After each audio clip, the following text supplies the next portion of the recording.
Take the whitest thing you own and set it next to something white you just bought. A brand new undershirt, a fresh pillowcase, anything straight out of the package. Put them side by side under good light and really look. Chances are, the thing you have owned for a year looks less like snow and more like weak tea. Somewhere between the register and your closet, that fabric changed color on you, slowly enough that you never caught it happening. And here is the part that took me years to figure out. The products you bought to fix that problem are the same products that caused it. By the end of this video, I am going to hand you a 5-part system that costs less than a fast food lunch, uses things already sitting in your kitchen, and brings white fabric back from a condition most people would call hopeless. One of these 5 methods is so plain, so cheap, and so old that I almost feel silly telling you how well it works.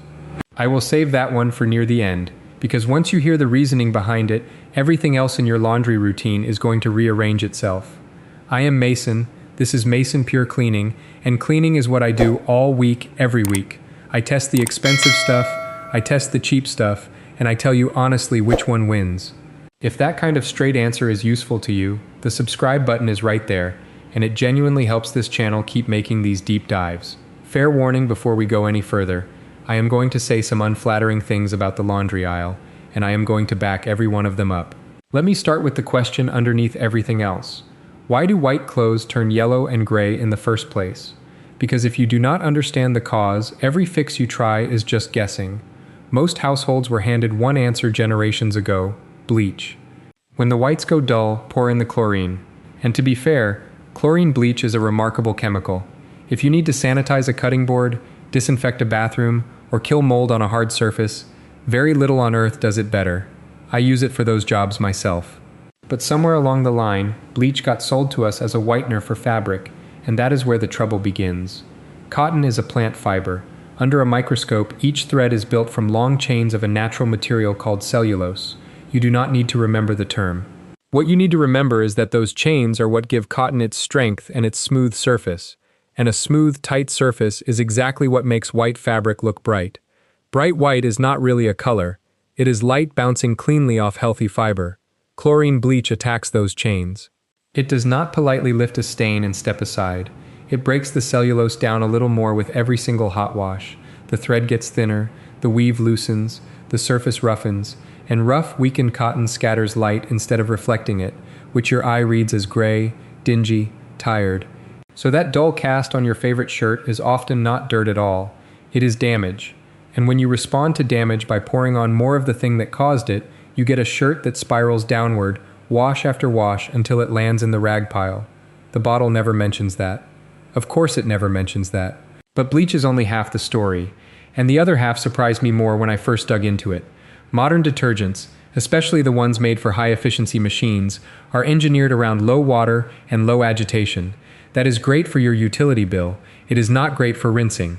A portion of the detergent stays behind in the fabric after every load. On top of that, most big brand detergents contain optical brighteners, which are chemicals that cling to fabric and reflect blue light so clothes look whiter under store lighting. They are not cleaning anything. They are a costume. And here is the kicker. When those leftover residues build up in cotton and then get blasted with drier heat over and over, they oxidize. Oxidized detergent residue turns yellow. Read that again. The whitening additives, over time, become the yellow. So the full picture looks like this. Damaged fiber from bleach, plus trapped residue from detergent, plus heat from the dryer, equals the sad gray-yellow garment you compared to that new undershirt a minute ago. 3 causes, none of them fixed by buying a stronger bottle. Which raises the obvious question, if not bleach and not more detergent, then what?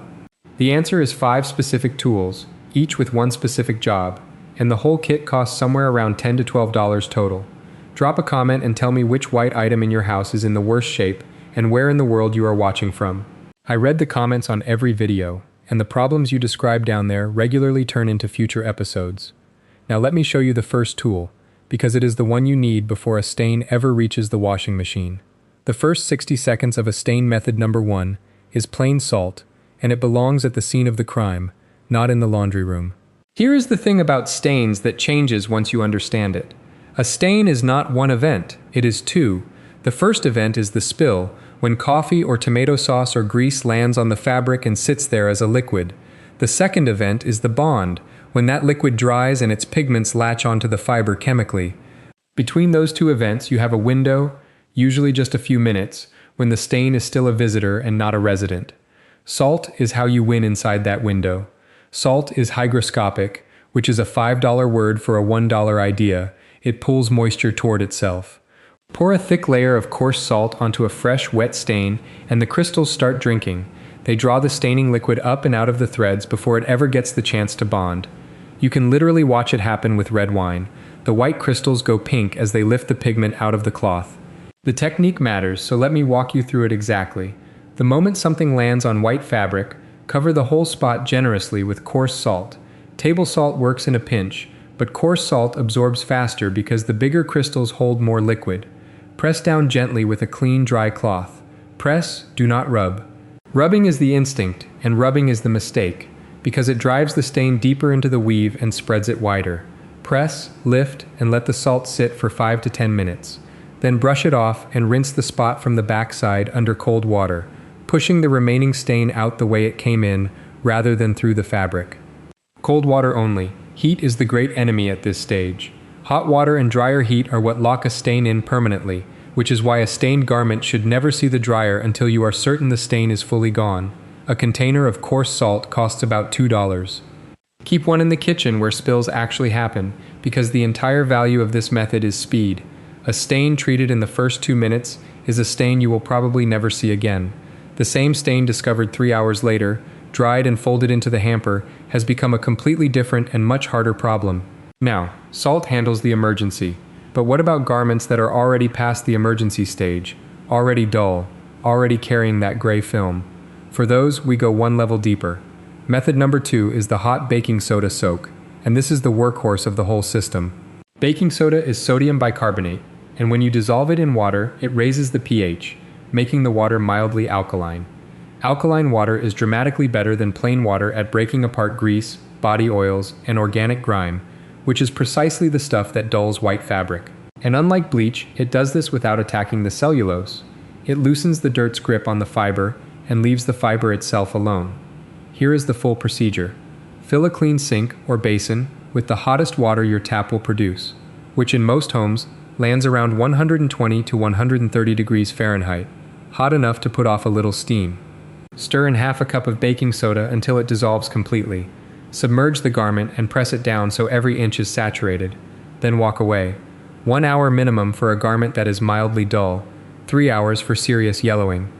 And for the truly desperate cases, the shirt you were about to demote to car washing duty, leave it overnight. Time is doing half the work here, and time is free. When the soak is done, wring the garment out gently and send it straight into a normal wash cycle, warmest setting the care label allows. Regular detergent, nothing else added. No bleach. The soak already did the loosening. The machine is just carrying away the debris. One quick note on hot water, since it will come up in several of these methods. Hot water is your friend for soaking and washing dingy whites, and your enemy for fresh stains. Loosening built-up grime wants heat. Fresh pigment wants cold. Keep those two rules separate in your head and you will never set a stain again. A box of baking soda costs about $1 and lasts through a month or more of laundry. $1. Hold that number in your mind next time you pass the $12 bottles of whitening booster, because we are going to talk about that aisle before this video is over, and what I found when I added up the real costs made me genuinely irritated on your behalf. But first, the soak has a partner, a second half that most people skip entirely. And skipping it is the reason so many folks try baking soda once, see a decent result, and never see a great one. The rinse nobody does and the sun trick nobody believes. Method number 3 is the white vinegar rinse. And if the baking soda soak is the muscle of this system, the vinegar rinse is the finishing pass that makes the whole thing shine. Remember the residue problem from earlier? The leftover detergent and optical brighteners baked into the fabric, slowly oxidizing yellow? That residue is alkaline, because detergent is alkaline. And in chemistry, the way you dissolve an alkaline film is with a mild acid. Distilled white vinegar is exactly that. When it hits the rinse water, it neutralizes and strips out the soap film all the way through the fiber, not just on the surface. The cotton comes out actually clean instead of clean looking. There is a bonus effect too. Vinegar relaxes the fibers, acting as a natural fabric softener. Smooth, flat fibers reflect light evenly, and even reflection is what your eye registers as bright white. So the vinegar is whitening your clothes twice. Once by removing the yellowing residue, and once by physically smoothing the surface so it bounces light better. The method could not be simpler. When you run a load of whites, pour half a cup of plain distilled white vinegar into the fabric softener compartment. If your machine has no compartment, add it directly to the drum when the rinse cycle begins. That is the entire technique. And before you even type the question, no, your clothes will not smell like a salad. The vinegar smell rinses out completely with the water, and what remains is fabric with no coating on it at all, which honestly smells cleaner than anything scented. A gallon of white vinegar runs about $3 and covers close to a month of laundry. I want to be straight with you about what these first three methods can and cannot do, because overselling results is how the laundry aisle got us into this mess. Salt, the baking soda soak, and the vinegar rinse are outstanding against fresh stains, light to moderate yellowing, and residue dullness. A shirt that looks tired will come out of that sequence looking honestly bright again, often after a single pass. What this trio cannot fully conquer on its own is the deep, years-old yellowing that has been set by heat over and over, the amber collar rings and underarm shadows that survived 100 washes. For those, you need the two heavy hitters still coming, including the one I teased at the beginning, the embarrassingly cheap one. We are almost there. But first, method number 4, and this is the one people roll their eyes at until they try it: lemon juice and sunlight. It sounds like folklore. It is actually solid chemistry, and it is the closest thing to free whitening that exists. Lemon juice is citric acid, and citric acid does two jobs on white cotton. Job 1, it dissolves mineral deposits. If your home has hard water, and a majority of American homes do, then iron and calcium have been settling into your fabrics with every wash, dulling them from the inside. Citric acid breaks those minerals loose. Job 2 is where it gets interesting. When citric acid sits on damp fabric in direct sunlight, the ultraviolet light activates it, and together they oxidize the yellowed compounds in the fiber, essentially the same brightening reaction you get from hydrogen peroxide, just slower, gentler, and at a cost of roughly 30 cents. The sun alone is already a mild natural bleaching agent for fabric. The lemon turns the dial up, and unlike chlorine, this reaction does not tear apart the cellulose while it works. It reverses the discoloration without punishing the fiber. Here is the routine. Squeeze 1 fresh lemon into a cup of cold water. Fresh matters because bottled lemon juice carries preservatives that interfere with how the acid behaves on cloth. After your garment comes out of the wash, skip the dryer, hang it on a line, or lay it flat outside in direct sun. Then spray or pour the lemon solution evenly across the fabric until the surface is damp. Leave it for 2 to 4 hours, flipping it halfway so both sides get their share of light. Bring it in, let it finish drying, and judge it under good light. The change is gradual, rather than dramatic, and it compounds. 2 or 3 sunny treatments across consecutive washes will visibly lift a garment that had been drifting yellow for a year. No yard? A sunny window works. UV does pass through glass, weaker but real, so give it a full day on a towel by the window instead of a few hours outside. One honest limitation: this method loves natural fibers, cotton and linen especially, and does very little for polyester and heavy synthetic blends, because citric acid works on plant fiber chemistry. For synthetics, lean on the soak and the rinse and skip the sun treatment. So the scoreboard so far: salt for the emergency, baking soda for the deep clean, vinegar for the residue, lemon and sun for the brightening. 4 methods, maybe $7 total. Which brings us, finally, to the 5th. The heavy hammer, the one hiding in plain sight on a bottom shelf, usually with dust on the box. The heavy hammer and the habit that makes it permanent. Method number 5 is washing soda, and I would bet most people watching have never once put it in a cart. It sits near the detergents at hardware stores and plenty of grocery stores.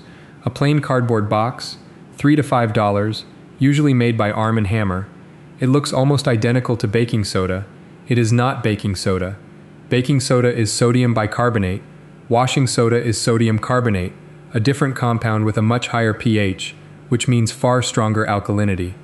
And that extra strength is what finally cracks the problems nothing else in this video can fully solve. The collar ring that has been building for 2 years, the deodorant and sweat yellowing that has been through the dryer 50 times, the overall gray cast from years of hard water that nobody noticed accumulating.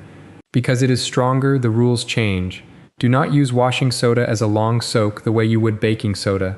Prolonged direct contact, repeated over time, can start to wear on delicate fibers, and we did not come all this way to repeat Bleach's mistakes with a different powder. Instead, add half a cup directly into the drum alongside your regular detergent and run the load on the warmest water the care label allows. One cycle, half a cup, done. Also, do not confuse it with borax. Different product, different behavior. The box will say washing soda. That is the one.